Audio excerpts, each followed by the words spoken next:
नमस्कार दोस्तों, मैं हूं गोवर्धन पटेल, आपका स्वागत करता हूं हमारे यूट्यूब चैनल में।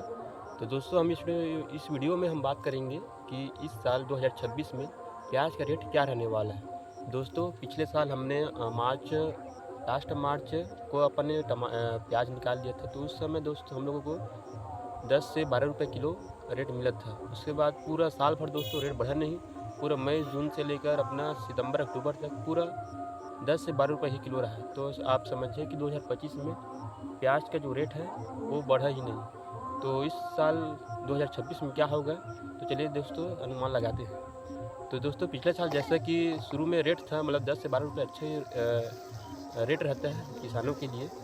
तो इस साल मेरे ख्याल से थोड़ा रहेगा, उसके बाद हो सकता है दोस्तों बाद में कम हो जाए, क्योंकि दोस्तों पिछले साल किसानों ने अपने भंडारण में प्याज रखा था।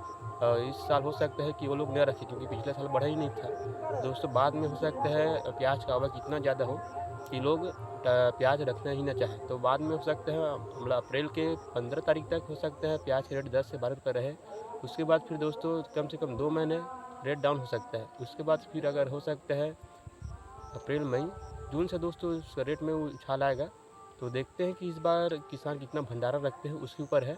और अगर बीच में अगर पानी गिरता है तो रेट अच्छा मिल सकता है, क्योंकि पानी गिरने से दोस्तों शुरू में आवक पूरा एक साथ आता है, तो एक महीना डाउन रहता है। उसके बाद दोस्तों क्वालिटी के कारण आवक है वो कम हो जाता है, तो वैसे में अपन को रेट अच्छा मिलता है।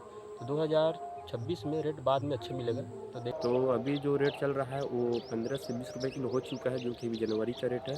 तो वैसे में जो 2026 का क्या रेट होगा, तो चलिए देखते हैं। तो 2026 में दोस्तों बीच में नर्सरी का प्रॉब्लम आया था, लेकिन अभी अगर आप देखेंगे तो अधिकतर किसानों ने अपना पूरा जितना रकबा में लगाना है उतना नर्सरी हो चुका है और वो लगा चुके हैं।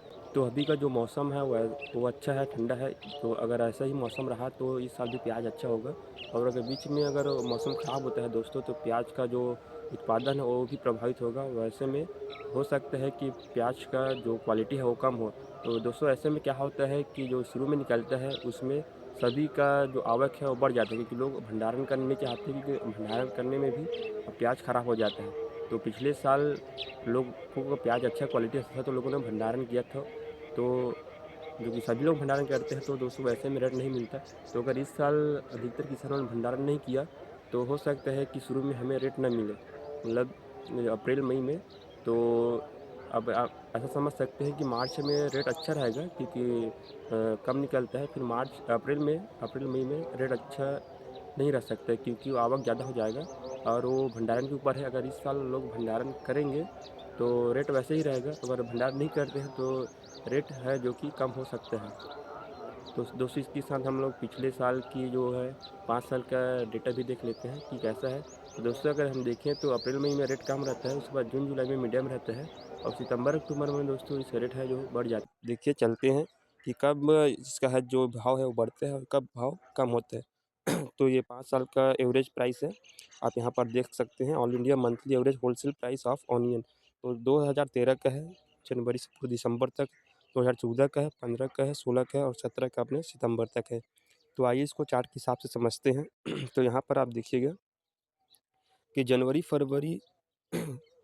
फरवरी में 12 से 15 रुपये तक रेट रहता है। उसके बाद अगर आप देखें यहाँ पर मार्च, अप्रैल और मई के लास्ट तक इसमें थोड़ा कम होता है। अगर अगर अगर आप देखेंगे तो इसमें जो है रेट कम होता है। उसके बाद मई से जो है रेट पकड़ना चालू होता है। तो आप देखिएगा मई से जून रेट में बढ़ोतरी होती है। उसके बाद जून और जुलाई में भी और बढ़ोतरी होती है। और वहीं जुलाई से अगर आप देखेंगे अगस्त तक, तो अधिकतर जो दो साल का है, जो कि है 2015 का है और एक है 2013 का, उसमें ज़्यादा हाईएस्ट गया है। और 2016, 15 और 17 इसमें जो है मीडियम गया है, मतलब कि आप समझिए 15 से 20 रुपये किलो। और सबसे हाईएस्ट जो गया है वो दोस्तों आप देख सकते हैं, सितंबर से अक्टूबर तक सबसे हाईएस्ट गया है। और उसमें 2 साल का जब हाईएस्ट है 2015 और 2013 का, वो है 40 रुपीज़ टच की है। तो 40 रुपये समझिए कि सबसे हाईएस्ट अपन को सितंबर अक्टूबर में मिला है। और अधिकतर अगर आप एवरेज की बात करें तो अगस्त से अक्टूबर तक। उसके बाद जैसे ही नवंबर स्टार्ट हुआ, जो रेट है वो गिरने लग गया है। तो ऐसा ये 5 साल का डेटा बता रहा है, मतलब कि मई जून से अपना जो है रेट बढ़ने लग जाता है, जो कि हाईएस्ट अपना सितंबर अक्टूबर तक रहते हैं। तो अगर हम लोग भंडारण रख करते हैं, तो हमें अक्टूबर तक अपना जो माल है वो धीरे-धीरे खाली कर देना चाहिए। ऐसे में क्या है, नवंबर दिसंबर में माल का क्वालिटी भी कम हो जाता है और रेट भी कम हो जाता है। तो ऐसा है दोस्तों,